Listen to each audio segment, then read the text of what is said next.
Hey there everyone, welcome back to Utility Sports. Really excited to be covering the Portland Trail Blazers in today's trade guide continuation of the series on our channel where we break down every single NBA team and what they could be looking to do, their tradable assets, and everything that you need to know about this team leading up to the February 6th trade deadline in 2025. Now, I'm really excited for this video. If you guys are as well, make sure to leave a like and subscribe to the channel. This video was quite heavily requested in the comment section below. So if you're a Blazers fan, let me know how long you've been a Blazers fan for. I want to see in the comment section who we've got watching today. And then I also want to hear from you. If you're not a fan of the Portland Trail Blazers, let me know which team you would like to see next on the channel. Let's get into that video preview here now. We're going to look at the future draft pick status of the Portland Trail Blazers. There are a few caveats and nuances with the Blazers, especially in their draft pick situation after the Damian Lillard trade and their own picks being owed out a little bit. We'll talk about all of that and more in this video. We're then going to look at the tradable players and contract situations. And I do have a little bit of a disclaimer here. Donovan Clingan, Shaedon Sharpe, Deni Avdija, Scoot Henderson are all on the graphic right now because they are players who I will not include in the tradable player category. The Blazers made kind of an aggressive move in the offseason right before the NBA draft to acquire Deni Avdija. I think they've been pretty happy with the overall results of that deal over the last couple of games. He's had some huge performances, 30 bombs here and there. So Avdija, I think, is there to stay in Portland. He's been pretty productive this season for them and has been a good player this year. I think a core infrastructural piece for them moving forward. Then also Shaedon Sharpe has the 3 highest vertical dunks this season in the NBA. He is such a high flyer and a core integral piece of the Blazers team moving forward as well. Has had a few stretches of 20-plus point games consecutively at certain points of this season. Now the consistency hasn't been there night to night, but I think as a young player, Blazers fans should be extremely optimistic about what they've seen from him. Scoot Henderson seems to have turned a corner lately. I've been really liking his drive and kick game. The rim pressure he's been exerting, not just necessarily as a finisher, but just more so as a driver of the basketball, engaging drop coverage defenders, forcing teams to rotate and help and to really recover to his body. And then also, just with Donovan Clingan, I think, such an essential long-term piece was their first-round pick this past year.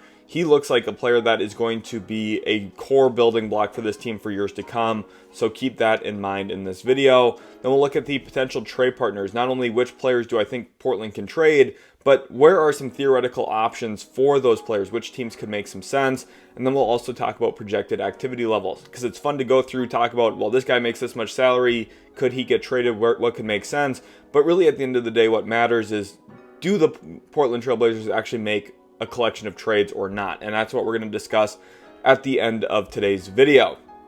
So here we are with the future draft pick status. Now, remember, because of the Damian Lillard era, the Blazers, prior to trading Damian Lillard a few years prior, had traded some of their own draft capital, involved in a 3-team trade where Lauri Markkanen got sent out the door and Derrick Jones Jr. was a piece in that deal. There was a lot of moving pieces, but as a result, the protections in that trade, they actually owe their 2025 first-round pick to Chicago technically. However, that pick will not convey. That pick has a lottery protection on it all the way into 2028. And this was one of the more reckless trades from the previous Blazers front office, and I just did not understand it at the time. They basically traded all of their flexibility in that deal, trading a pick that had, at the time, 6 drafts worth of protections from 2022 through 2028. So it's just an incredibly crazy move, especially considering the deal that they actually made, the player that they got back in return in that deal. It just did not make much sense, honestly. So while the Blazers were trying to contend and compete with Damian Lillard, there were a few moves that they made that didn't really advance their roster as far as maybe I think a lot of Blazers fans would have hoped.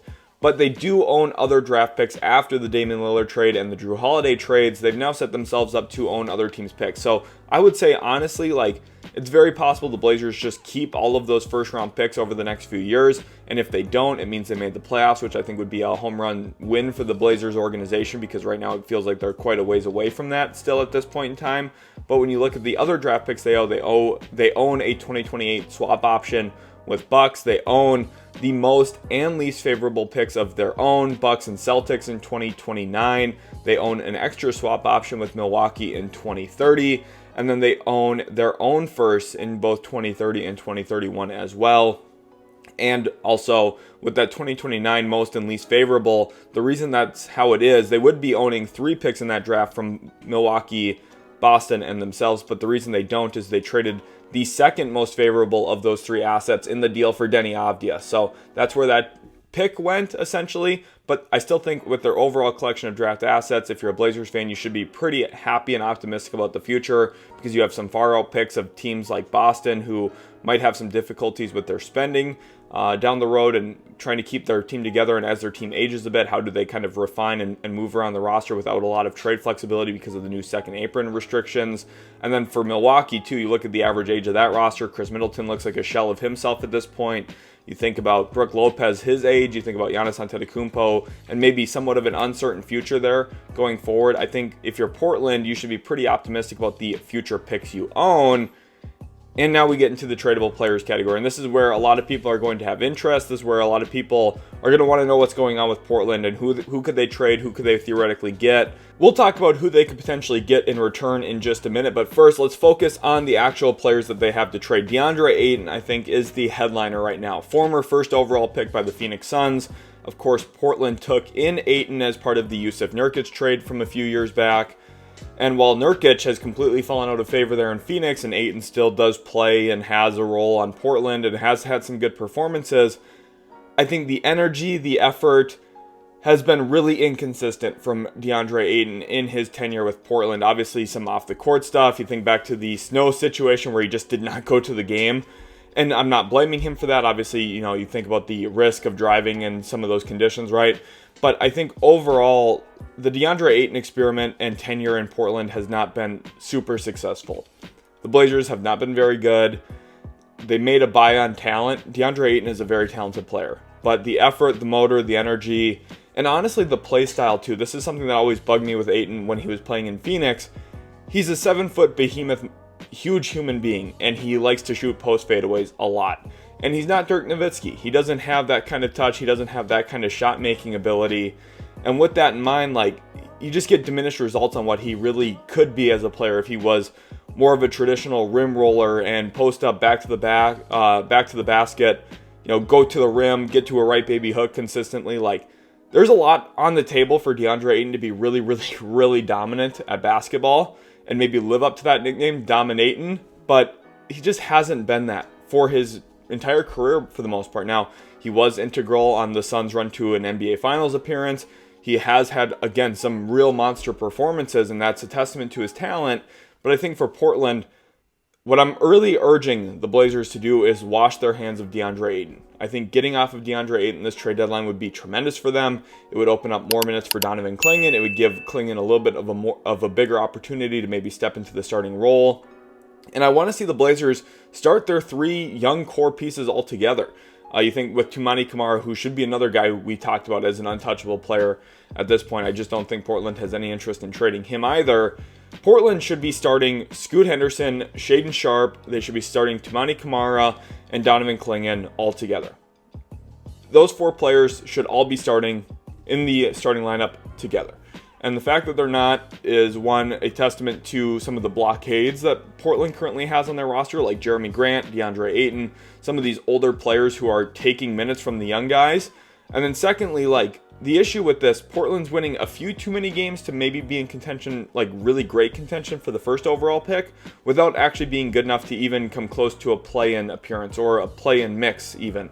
So I just think trading DeAndre Ayton, trading Jeremy Grant, trading a lot of these guys on the screen right now in the graphic would be really, really beneficial long-term for Portland. Jeremy Grant's another one where you go back to how I felt when they gave him the contract that they did right before Damian Lillard asked out. He's still got 3 years, $96 million on his deal. Of course, 2 years after this season, the contract will become a slightly easier to trade as the CBA and the NBA salary cap jump a little bit, and it makes Grant's contract not look so enormous, and it shortens in term. But the overall deal has not been a good one for Portland, and this was pretty predictable when they signed him to that contract. I really did not like it. Blazers fans were immediately asking me if they could trade him. My immediate answer to that was no, not for at least a long time. Jeremy Grant's a player who has consistently put up numbers, but doesn't really have true impact on winning, in my opinion. Now, listen, people look at his versatility defensively. You think about some of his big-time blocks that he's had throughout his career in different stretches, different tenures.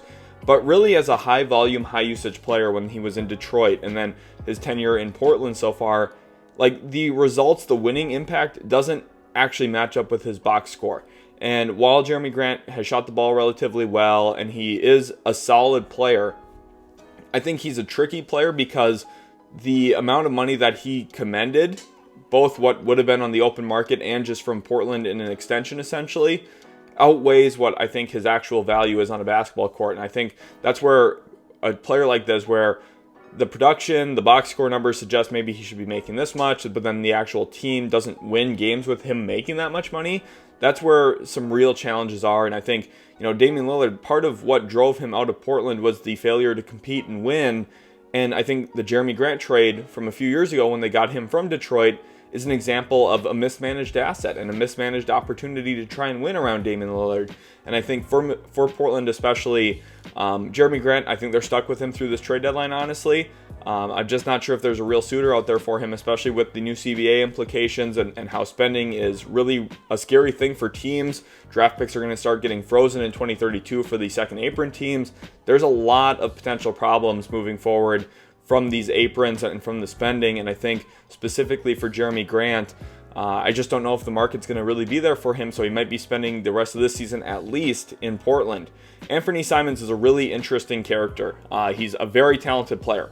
You think about his on-ball capabilities, he's a massive pull-up jump shooter, and that's a good thing. You think about trying to beat drop coverage in the playoffs, you try and think about exploiting, maximizing your offensive potential. You need someone like an Anthony Simons who can get a bucket off the dribble for himself out of either the pick and roll or in isolation, and of course is such a good knockdown shooter that you could envision some kind of fit for him around other guard players, right? The issue, again, I think defensively here, Portland doesn't have a lot of great defenders. We'll get to some of their better defenders here in just a second, but with Ayton and Anthony Simons and Jeremy Grant, who doesn't rebound the basketball at all really for his size and position, the Blazers, I think even when they hired Chauncey Billups, who was kind of intended to be a defensive-minded coach for them, there just hasn't been real growth defensively, and they don't really have the personnel to succeed defensively either. Now, Anthony Simons, I think if you get him into a team that has a better defensive culture and construct around him, he could find some significant success there, and we'll talk about a potential team like that in just a minute. Robert Williams, 2 years, $25.7 million left on his deal, I think would be a very fascinating trade candidate this deadline. Some team would look at him as an 18-month rental, a guy that they could get in the building for the rest of this season. His role is super easy. His fit is super seamless into a variety of different teams as a high-effort rim roller, rim protector, lob catcher. Like, he's your traditional inside big man who's going to set good screens, roll hard. Now, when he's healthy, he's very, very, very good at these things. The issue is he hasn't been healthy. You look at his games played over the last couple of years, it's just not something where I think Portland's not going to get good value for him, honestly. Like, for how good of a player Robert Williams is, and I think, honestly, in a lot of ways, a more winning player than DeAndre Ayton even, he doesn't stay on the court, and that's a problem. And when it comes to the actual trade season and making deals, Portland's not going to get fair value for him. So the question here for the Blazers, do they just let Robert Williams stay on the roster, don't trade him if they're not getting exactly what they want in return? But then the issue is then he becomes an expiring next year, and then teams probably aren't willing to pay up even more. So unless you plan on Robert Williams playing a pretty significant role for you next year, I just don't understand the point of keeping him, because it's not like you're going to benefit his trade value by playing him 12 minutes a night probably if you're planning on giving Donovan Clingan minutes, and if DeAndre Ayton's sticking around. I just don't know what the role is for Robert Williams going into next year. So I think trying to execute a trade this year for either one of DeAndre Ayton or Robert Williams, or both maybe even, is probably the most sensible way to go about things. But again, it might be challenging to extract the value you're really looking for in return for either of these players. Then Matisse Thybulle, another player who has some shortcomings, especially come playoff time. You think about the offensive end. He's not the most elite athlete in terms of functionality offensively as a cutter finisher at the rim. The offensive skill set is just rather lacking, of course. But defensively, he is such a great event creator. He's got extremely long wingspan. He's super gambly defensively, sometimes to a fault where he jeopardizes his actual positioning defensively. But he's also someone who can really get under the skin of the opposing team, get in the passing lanes, play, in the gaps a bit, and then also be a disruptor on the basketball, whether it be kind of as a chase down guy from behind on pull-up jump shots or at the rim, or just flat out on ball in isolation. He's long, lengthy, athletic, and I think that kind of player typically does pretty well in the playoffs defensively. That archetype tends to succeed and thrive. With Toumani Camara there, I just don't think the Blazers have long-term plans for Matisse Thybulle, so I'd be very fascinated to see what happens with him. Dallas, who tried to sign him a few years ago, could be a theoretical landing spot that does make some sense. They have some contracts that do align there potentially, so the Mavericks and Blazers could be an interesting team to watch for. I don't have any other teams off the top of my head right now that would be super fascinated or interested in Thybulle, like Detroit maybe comes to mind, but I just don't know if something really materializes there either. So I think that's kind of an open guess right now as to where Thybulle could maybe go. There's a bunch of different teams that could get into this price range. Another one could be the Los Angeles Clippers, for example, using the PJ Tucker contract, which is expiring. So there's a few options out there for Portland if they want to explore, Thybulle for some bad or expiring salary and a second round pick or a couple second round picks in return in that deal. Then Duop Reath, again, another player who I'm not super high on. I just don't think there's a real role for him in the NBA. I think at the very best, he's a third big man, a third center, so not really someone you actually factor into getting real playoff run or any significant minutes even during the regular season unless there's an injury or foul trouble. But he can shoot the ball a bit. He stretches the floor as a big man. And I think some teams will show interest in that now. He's very, very old for his experience. He's in his second NBA season and he's in his late 20s. So I just don't really think there's a lot of value here. Maybe Portland could sneak some far out second round pick for him in the deal. Again, I'm not sure if something even materializes there, but I think the biggest thing here is for Portland, explore something with a DeAndre Ayton trade. See if any team will take Jeremy Grant. I don't think they will. Explore Anthony Simons market, and then Robert Williams III, I think, is a player that should get moved this trade deadline as well. So who are some of those potential trade partners? I think there's a few that make a ton of sense. For the big one, DeAndre Ayton and Brandon Ingram, I think the Pelicans could be a unique team to talk trade.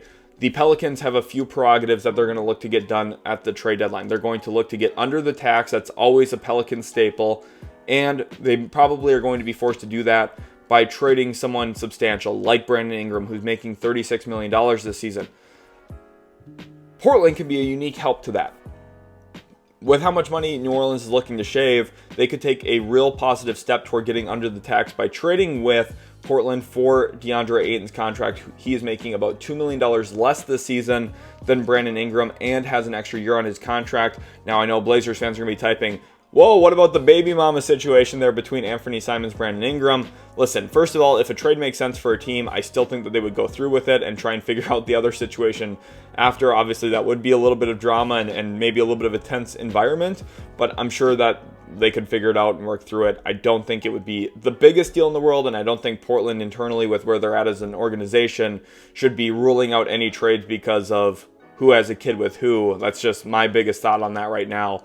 And then Houston specifically and Golden State are two teams that I think could make a ton of sense for a Robert Williams III landing spot. You think about Houston, the Ime Udoka connection. They have 4 different expiring contracts, whether they were to use Steven Adams or more likely someone like Jayshawn Tate, Jock Landale, or Jeff Green's contract. They could find ways to get to Robert Williams III money. Now, of course, draft picks will have to be included in some of these deals. It could be a vast collection of second-round picks for Robert Williams, maybe 4 or 5 second-round picks, something similar to what we saw the Bucks trade for Jay Crowder a few trade deadlines ago, or for, maybe some very protected first-round pick, although I just, again, with Robert Williams III's injury history and how few games he's played over the last couple of years, I just don't think netting a first-round pick is very likely or honestly responsible for a team to trade to get Robert Williams III, so I think that collection of second-round picks is just more likely overall.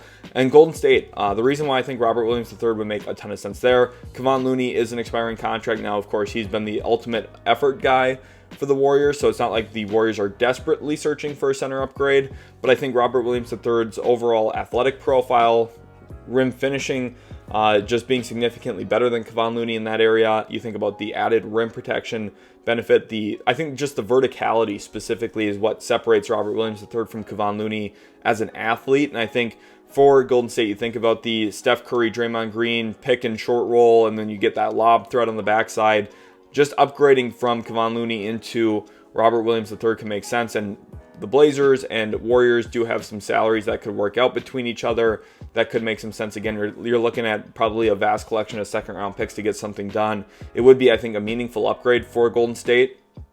And one that, again, I think Portland, you can really readily talk yourself into being willing to trade Robert Williams because of who Donovan Clingan is, what I project him to be long-term, and how good he's been in short minutes at times this season, even as a rookie.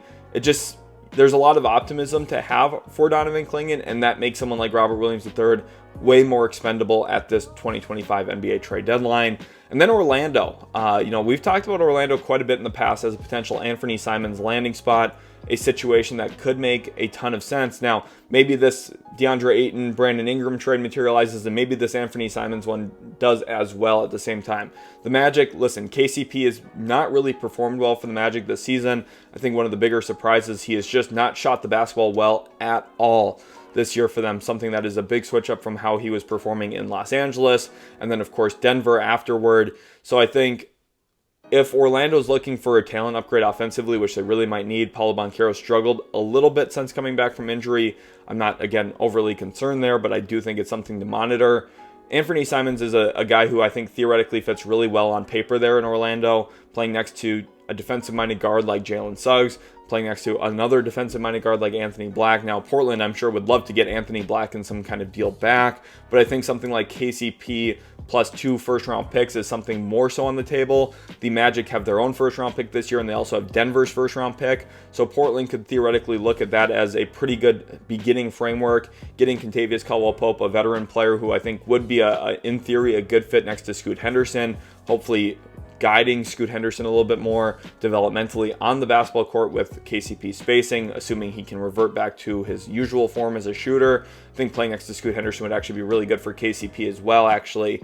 And then when it comes to getting 2 first-round picks for Anthony Simons, that's about what you can expect, I think, for your top-end value. And having them be 2 picks this year gives the Blazers added trade flexibility at the draft. If they want to try and move up, maybe package some picks and get future assets, there's different ways Portland could try and work and operate. But I think Orlando and Portland would be a natural fit together in a trade. And Anthony Simons, like I mentioned earlier, I think putting him in a defensive-minded culture like Orlando, I think could protect him on the defensive end of the floor better than what Portland's been able to do. And then I think offensively, he could give the Magic a little bit of that juice, that pull-up jump shot creation that they maybe just don't have right now. Like they have it in a smaller, lesser form in Cole Anthony. I think a pretty significant upgrade Anthony Simons would be for the Magic's half-court offense, especially come playoff time when their shot creation can get a little kind of stagnant and dull at times. So I'd be very, very excited if I was a Magic fan if I could walk away with Anthony Simons at the trade deadline. And I think that's a possibility, not saying I guarantee it, but I think these are 2 teams that should be talking at the 2025 NBA trade deadline. So what will the projected activity level look like? For me, it's like TSA security at the airport. It's going to be busy. There's going to be a lot of commotion, movement. There's going to be a lot of calls being placed. It's going to be busy, but it also might be slow. Sometimes you show up to TSA security and there is a long line. If you've been ever on an airplane, you know exactly what I'm talking about. It can be a real process. And sometimes you're sitting there saying, oh my gosh, how long is this going to take? I think Portland kind of finds themselves in this situation. You think about the assets that they have, the Jeremy Grant, the DeAndre Ayton. They don't have these premium assets. I don't think that they're in a position right now where Brooklyn's in with Cam Johnson, where they have 8, 9, 10 teams interested in one specific player, and they're willing to give up multiple picks for that guy. I think Portland's found themselves in a situation where they're stuck with some not good contracts. I don't think anyone's knocking on the door for DeAndre Ayton's contract. I know teams are not saying, oh, let's go get Jeremy Grant's contract. That's so great. Like, there's players that teams would have interest in, but there's also issues along the way of any potential trades. And that's why it might feel like a little bit of a line. It might feel like Why is nothing getting done? Why is Portland not being super active? Now, I still think that there's ways for them to get involved. With the Jimmy Butler saga, potentially they could find a way in there. With New Orleans trying to duck the tax, there's a couple of ways that do make some sense there too. So I don't want to rule everything out yet at this point in time. There are trades that make sense. I think that the Blazers internally in their front office will be making calls, taking calls, and making efforts to find deals that make sense for the long-term future of the Portland Trail Blazers. It's just not going to come together like snap, snap, snap, though. And I think that's the biggest thing here to keep in mind for the Trailblazers at the 2025 NBA trade deadline. Really hope you guys did enjoy today's video. If you did, make sure to leave a like, subscribe to the channel for more content. Thank you all again so much for watching. Really appreciate you. Don't forget, we will be live on the channel for the entire week of the 2025 NBA trade deadline. So this is the place to be for everything you need to know about the NBA trade deadline. Thanks again so much, and we'll catch you in the very next Utility Sports video.